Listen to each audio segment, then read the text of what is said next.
नमस्कार, बहुत स्वागत है आपका। आप देख रहे हैं खबर दमदार और मैं हूं आपके साथ शीनम शर्मा। सबसे पहले एक बड़ी खबर आपको रामपुर से बता दें। इनकम टैक्स डिपार्टमेंट ने छापेमार कार्रवाई की है। 34 घंटे तक चली है इनकम टैक्स डिपार्टमेंट की छापेमारी। आईटी के अधिकारियों ने मीडिया से बोलने से इनकार किया है। आजम खान के करीबी ठेकेदारों के यहां पर पड़ी थी इनकम टैक्स डिपार्टमेंट की छापेमारी। अलग अलग थाना क्षेत्रों में करीब 12 से ज्यादा ठेकेदारों के यहां पर एक साथ छापेमारी हुई। विशाल सक्सेना इस पर ज्यादा जानकारी देंगे। विशाल, कहां पर इनकम टैक्स डिपार्टमेंट ने ये छापेमारी की है और अभी तक क्या कुछ बरामद हुआ है?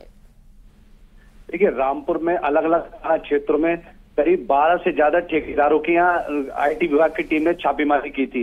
इन आईटी विभाग की टीम ने जिन ठेकेदारों के छापेमारी की थी उनमें से एक ठेकेदार ने ये बताया कि वो लोग हमसे चंदे के बारे में पूछ रहे थे कि जौहर यूनिवर्सिटी को आपने चंदा दिया या नहीं दिया। और साथ ही उनके यहाँ से जो फरत अली खान आजम खान के बहुत करीबी रहे हैं और जितने भी ठेकेदार हैं इन लोगों ने सपा सरकार में काम भी किए हैं।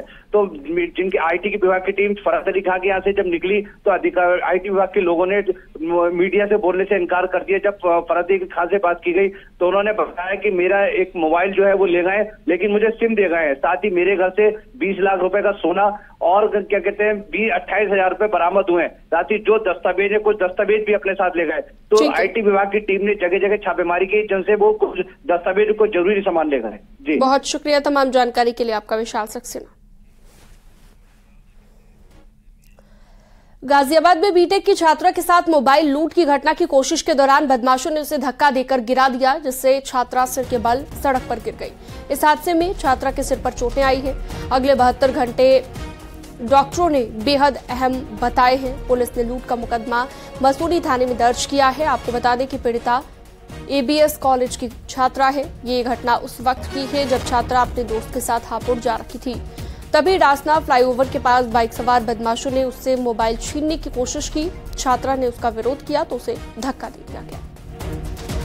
उसका में फोन था तो 2 लड़के आए बाइक से और उन्होंने फोन छीना उससे, जिससे कि वो भी उसे भी खिंच गई वो, और वो चलते ऑटो से गिर गई रोड पे। उसके सिर में चोट आई है, हालत बहुत गंभीर है। किस तरीके की चोट आई है? सिर में 2 तो फ्रैक्चर आए हैं, एक कोल्ड आया है उसका, और कल ऑपरेशन हुआ है। अब 48 घंटे दिए हैं डॉक्टर ने, देखते हैं। और खबर एटा से है, जहां पर काली नदी किनारे झाड़ियों में अज्ञात युवती का शव मिलने से सनसनी फैल गई है। सूचना पर पहुंची पुलिस ने शव को कब्जे में लिया और पोस्टमार्टम के लिए भिजवा दिया है। युवती के पेट में रॉड घुसाकर निर्मम हत्या कर दी गई है और युवती की रेप के बाद हत्या कर शव को फेंके जाने की आशंका जताई जा रही है। फॉरेंसिक और डॉग स्क्वाड की टीम भी मौके पर पहुंची और जांच में जुट गई है। थाना बागवाला क्षेत्र के काली नदी की ये घटना है। फिलहाल मृतक युवती की शिनाख्त नहीं हो पाई है। अभी प्रातःकाल बागवाला पुलिस को सूचना मिली है कि एक युवती का शव सड़क के किनारे मिला है और फील्ड डॉग स्क्वाड के लोगों ने घटना का निरीक्षण किया है। अभी तक युवती की पहचान नहीं हो पाई है। इसकी पहचान का प्रयास किया जा रहा है तथा शव को पोस्टमार्टम के लिए भेज दिया है। भीषण विस्फोट मामले को लेकर पुलिस ने जांच तेज कर दी है। एसपी ने बताया कि घटना की जांच के लिए विशेषज्ञों की टीम गठित की गई है। घटनास्थल का वैज्ञानिक परीक्षण किया जाएगा। एफएसएल लखनऊ, एमएनएनआईटी प्रयागराज जांच करेगी। और आपको ये भी बता दें कि धमाके में 4 मकान ध्वस्त हुए थे, जिसमें 2 बच्चे समेत 10 लोग घायल हुए थे। थाना पिपरी के मनौरी बाजार की ये घटना है। हुए धमाके में गोदाम की छत और पास स्थित 2 मकानों की दीवारें क्षतिग्रस्त हो गई थी। इस संबंध में वहां रखे सिलेंडर से ये विस्फोट हुआ या अन्य किसी कारण से हुआ, इस बारे में एफएसएल लखनऊ के एक्सप्लोसिव डिवीजन और एमएनआईटी प्रयागराज से सिविल इंजीनियर्स की एक टीम बुलाई जा रही है और उनसे परीक्षण कराया जाएगा। परीक्षण रिपोर्ट के आधार पर अग्रिम विधिक कार्रवाई की जाएगी। और इसी बीच एक बड़ी खबर, भोजपुरी एक्ट्रेस आकांक्षा दुबे की संदिग्ध मौत से जुड़ी एक बड़ी खबर आ रही है। इलाहाबाद हाईकोर्ट में आरोपी सिंगर समर सिंह की जमानत अर्जी पर 7 नवंबर को सुनवाई की जाएगी। समर सिंह के अधिवक्ता ने कोर्ट में सुनवाई के लिए मेंशन किया है। जमानत अर्जी पर 5 अक्टूबर को केस का नंबर न आने के चलते टल गई थी सुनवाई। वाराणसी के सारनाथ इलाके के एक होटल में 26 मार्च को संदिग्ध हालत में मिला था आकांक्षा दुबे का शव।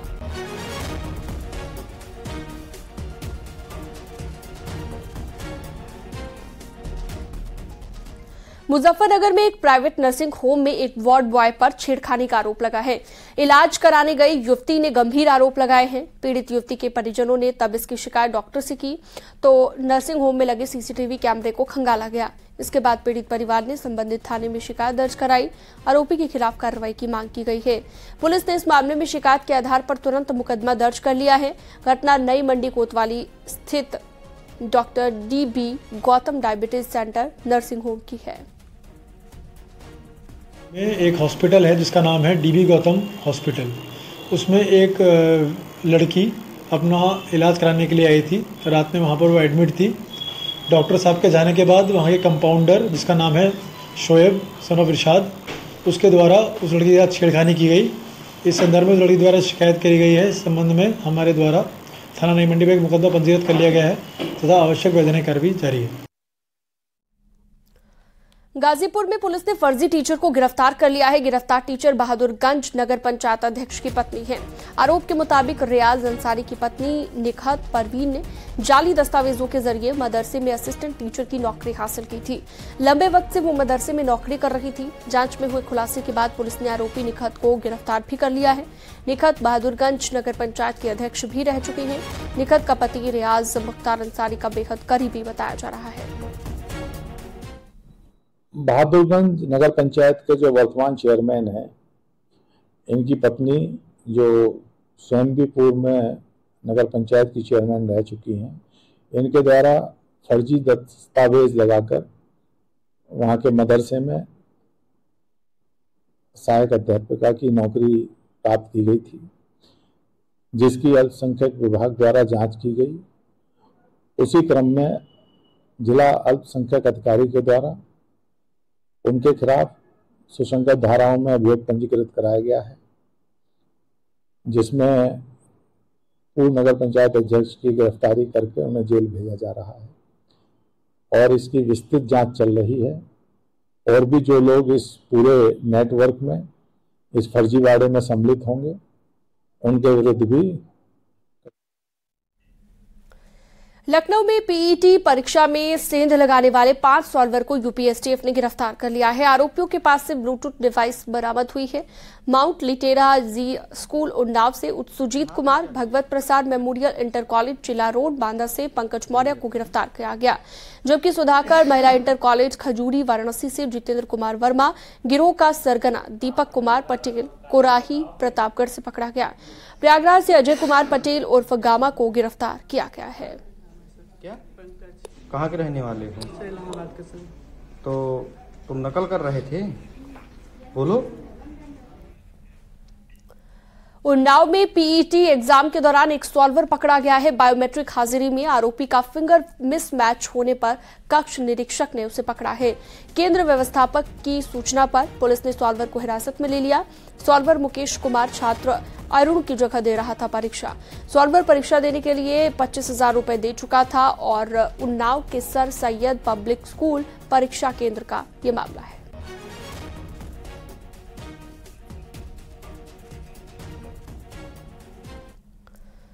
देवरिया में यूपी पीईटी परीक्षा में पकड़े गए 4 मुन्ना भाई प्रथम पाली में दूसरी की जगह ये परीक्षा दे रहे थे। स्क्रीनिंग के दौरान पकड़े गए सभी मुन्ना भाई और चारों फर्जी परीक्षार्थी बिहार के रहने वाले बताए गए।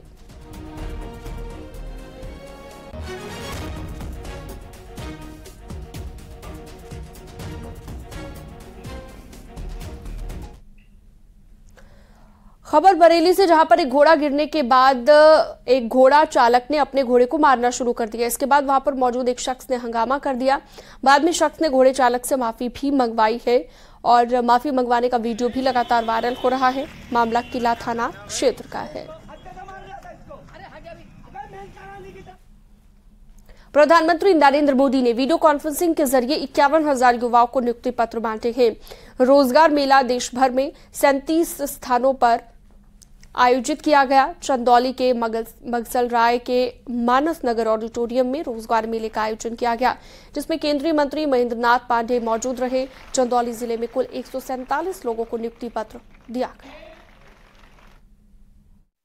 9 लाख से ऊपर अब तक पहुंच गए 10 रोजगार मेले में और कुछ ही दिनों में 10 लाख से भी अधिक हो जाएंगे। विपक्ष आरोप लगा रहा है कि चुनाव का समय आया है, इसलिए रोजगार मेला लगा करके रोजगार दिया ये क्रम 2022 से लगातार चल रहा है और सरकार की योजनाओं से, तमाम स्टार्टअप के माध्यम से, तमाम यूनिकॉर्न के माध्यम से, तमाम देशों की कंपनियां भारत के नीतियों के अनुसार भारत में मैन्युफैक्चरिंग कर रही हैं। आत्मनिर्भर भारत बढ़ रहा है। आगरा के सूर सदन प्रेक्षागृह में भी रोजगार मेले का आयोजन किया गया। ताज नगरी आगरा के 125 युवाओं को पीएम मोदी ने वर्चुअली नियुक्ति पत्र सौंपा। केंद्र सरकार रोजगार मेले के द्वारा युवाओं को रोजगार प्रदान कर रही है। इसी कड़ी के पूरे देश में आज प्रधानमंत्री नरेंद्र मोदी के 51,000 युवाओं को वीडियो कॉन्फ्रेंसिंग के जरिए नियुक्ति पत्र बांटे। से नरेंद्र मोदी जी के प्रति अपनी कृतज्ञता ज्ञापित करना चाहूँगा कि उन्होंने देश के नौजवानों को एक वादा किया था कि रोजगार मेले के द्वारा विभिन्न केंद्र और भाजपा शासित राज्यों में, केंद्र सरकार में खास तौर से वो 10 लाख रोजगार सृजित करके, परीक्षाओं को करके पूरी तरह पारदर्शिता, ईमानदारी के साथ रिटन की एग्ज़ाम की बदौलत बिना इंटरव्यू के 10 लाख लोगों को विभिन्न भारत सरकार के विभागों में नौकरी देंगे। एआईएमआईएम ने सीतापुर जेल में बंद आजम खान से अब तक अखिलेश के नहीं मिलने को लेकर सवाल उठाया है। पार्टी ने आरोप लगाया है कि एसपी को मुसलमानों से कोई लेना देना नहीं है और न ही मुस्लिम वोट बैंक की चिंता है। एआईएमआईएम ने आरोप यह लगाया है कि समाजवादी पार्टी पूरी तरह से बीजेपी की गोद में बैठकर खेलने का काम कर रही है। समाजवादी पार्टी परिवार का कोई सदस्य या समाजवादी पार्टी का कोई कद्दावर नेता या समाजवादी पार्टी के मुखिया श्री अखिलेश यादव अब तक जेल में क्यों नहीं गए, उसके पीछे बहुत ठोस कारण है। समाजवादी पार्टी को अब मुसलमानों से कोई लेना देना नहीं है, न उसके वोट बैंक की कोई उसे चिंता है, क्योंकि समाजवादी पार्टी पूरी तरीके से आज भारतीय जनता पार्टी के गोद में बैठ करके खेलने का काम कर रही है। 2024 लोकसभा चुनाव से पहले इंडी गठबंधन में फूट साफ नजर आ रही है। मध्य प्रदेश विधानसभा चुनाव में सीटों को लेकर कई दिनों तक खींचतान के बाद अब समाजवादी पार्टी ने महान दल के साथ मिलकर चुनाव लड़ने का फैसला किया है। एसपी ने कांग्रेस पर सवाल खड़ा करते हुए कहा है कि लगता है कि कांग्रेस का लक्ष्य बीजेपी को हराने की जगह कुछ और ही है। प्रदेश में प्रयास किया था कि कांग्रेस से गठबंधन हो जाए, कांग्रेस समाजवादी पार्टी के हिस्से की सीट उनको दे, लेकिन ऐसा लगता है कि भारतीय जनता पार्टी को हराने का लक्ष्य केवल समाजवादी पार्टी और समाजवादी विचारधारा के लोगों का है। कांग्रेस का लक्ष्य कुछ और है। समाजवादी पार्टी मध्य प्रदेश में महान दल के साथ मिलकर भारतीय जनता पार्टी को हराने का काम करेगी। कानपुर में शनिवार को राष्ट्रीय इंटर कॉलेज मैदान में आयोजित अनुसूचित जाति सम्मेलन में सीएम योगी आदित्यनाथ पहुंचे। सबसे पहले उन्होंने वाल्मीकि जी की प्रतिमा पर पुष्प चढ़ाकर दीप प्रज्वलित किया। इसके बाद सीएम ने बच्चों से दुलार किया और इसके बाद सीएम योगी ने 501 करोड़ की 153 परियोजनाओं का शिलान्यास और लोकार्पण किया। उन्होंने सभा को संबोधित करते हुए सपा पर भी हमला बोला।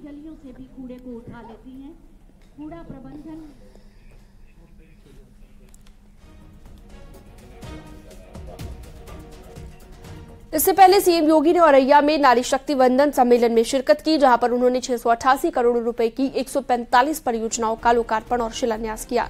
इसके साथ ही महिला लाभार्थियों को चेक भी सौंपे।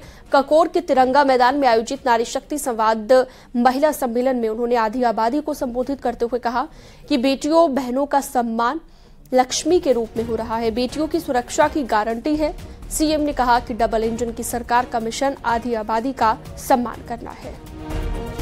विजयादशमी के पर्व के दौरान अनेक धार्मिक कार्यक्रम हो रहे थे। नवरात्रि में 9 दिन तक जगत जननी मां भगवती दुर्गा के अनुष्ठान के कार्यक्रम, विजयादशमी के अवसर पर जगह जगह रामलीलाओं के आयोजन, विभिन्न प्रकार के धार्मिक अनुष्ठान, ये सभी कार्यक्रम पूरे श्रद्धा और विश्वास के साथ आयोजित हो रहे थे।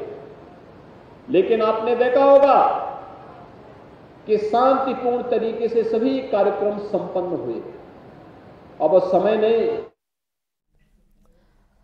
प्रधानमंत्री नरेंद्र मोदी के राम मंदिर उद्घाटन समारोह में जाने के फैसले पर विरोध के सुर उठने लगे हैं। जी हां, मुसलमानों की सबसे बड़ी धार्मिक संस्था जमीयत उलेमाए हिंद के चीफ मौलाना महमूद मदनी ने बयान जारी कर विरोध जताया है। जमीयत उलेमाए हिंद के अध्यक्ष महमूद मदनी की तरफ से आने वाले 22 जनवरी 2024 को अयोध्या में राम मंदिर के उद्घाटन अवसर पर पीएम मोदी की संभावित भागीदारी और कुछ मुस्लिम नेताओं द्वारा प्रस्तावित मस्जिद की नींव रखने के लिए पीएम से अपील करने पर तीखी आलोचना की है।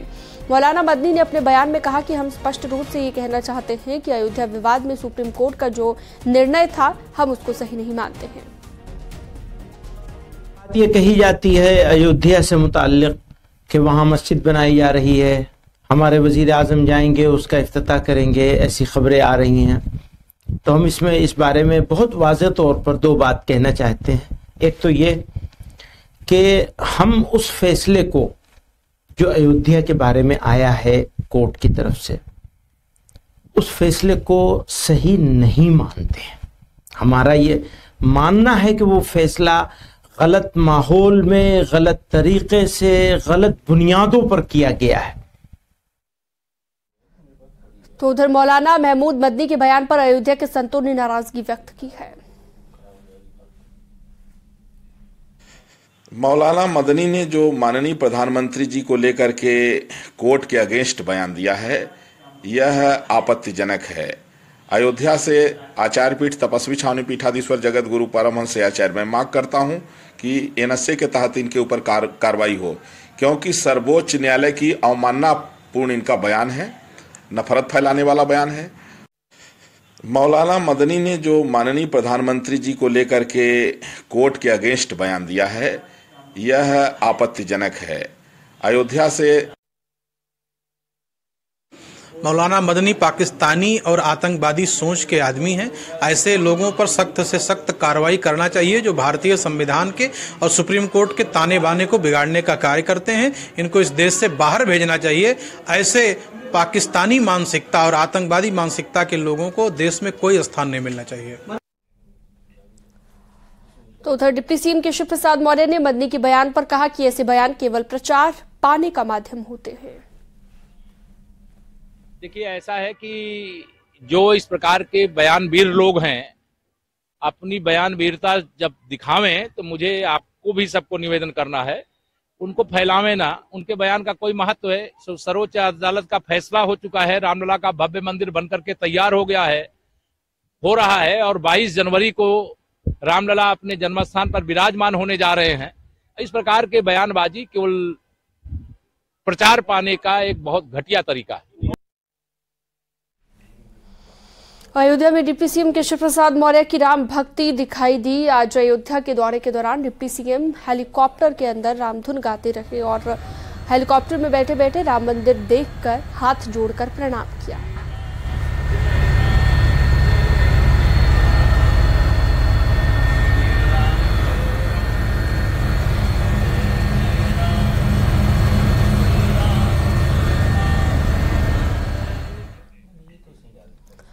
अयोध्या में राम मंदिर निर्माण का नया वीडियो सामने आ गया है। परिक्रमा पथ में बनाए जा रहे टनल के ऊपर छत बनाने का काम हो रहा है। प्राण प्रतिष्ठा से पहले मंदिर को फाइनल टच दिया जा रहा है।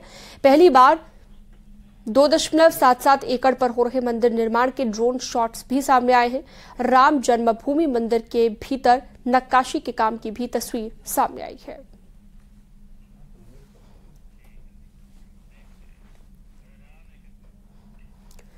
चंद्रग्रहण के सूतक के कारण एक तरफ तो मंदिरों के कपाट बंद हो गए हैं, वहीं वाराणसी में प्रसिद्ध गंगा आरती भी दोपहर में संपन्न हुई।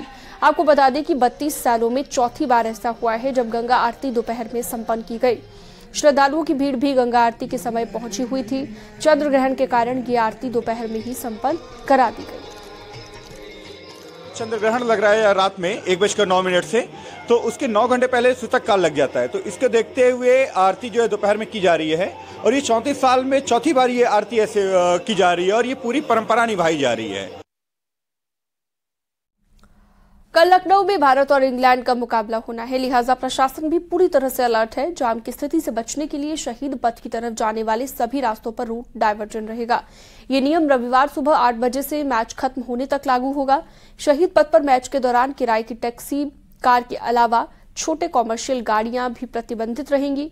ऑटो ई रिक्शा की भी एंट्री नहीं होगी। सर्विस रोड पर भी ई रिक्शा मैच के दिन प्रतिबंधित रहेगी।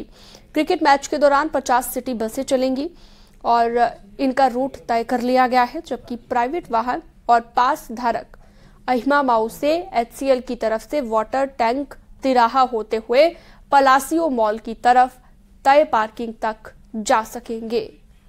लखनऊ में होने वाली वर्ल्ड कप मैच को लेकर न सिर्फ लखनऊ की जनता तैयार है बल्कि प्रशासन भी पूरी तरह से तैयार है। जहां सिक्योरिटी के पुख्ता इंतजाम किए गए हैं, वहीं रूट डाइवर्जन का प्लान भी पूरी तरह से तैयार कर लिया गया है। कल सुबह से ही 8 बजे से ही लखनऊ के शहीद पथ को जो रास्ते ज्वाइन करते हैं उनको लेकर प्लान जो है वो रेडी कर लिया गया है और रूट डाइवर्जन उन रास्तों पर लागू होगा। हम इस वक्त लखनऊ के इमाम चौराहे पर हैं, जो कि एक मेन पॉइंट है, जो मेजर डाइवर्जन हैं उनका।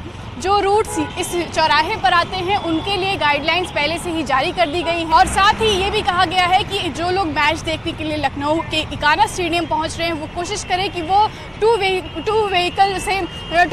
व्हीकल से यहाँ पर पहुंचे, जिससे कि उनको किसी तरह की समस्या ना हो, क्योंकि वो जो नियरेस्ट पार्किंग होगी वहाँ तक वो पहुँच सकेंगे और उससे उनको किसी तरह की समस्या नहीं होगी। तो एंट्री और एग्जिट पॉइंट्स उन लोगों के लिए जो कि यहाँ मैच देखने के लिए आ रहे हैं तय कर दिए गए हैं। साथ ही जो आम लोग हैं उनको किसी तरह की समस्या ना हो, उसको लेकर भी प्रशासन की ओर से तमाम गाइडलाइंस जारी कर दी गई हैं। कैमरा पर्सन उपेंद्र के साथ दीक्षित, न्यूज़ 18 लखनऊ।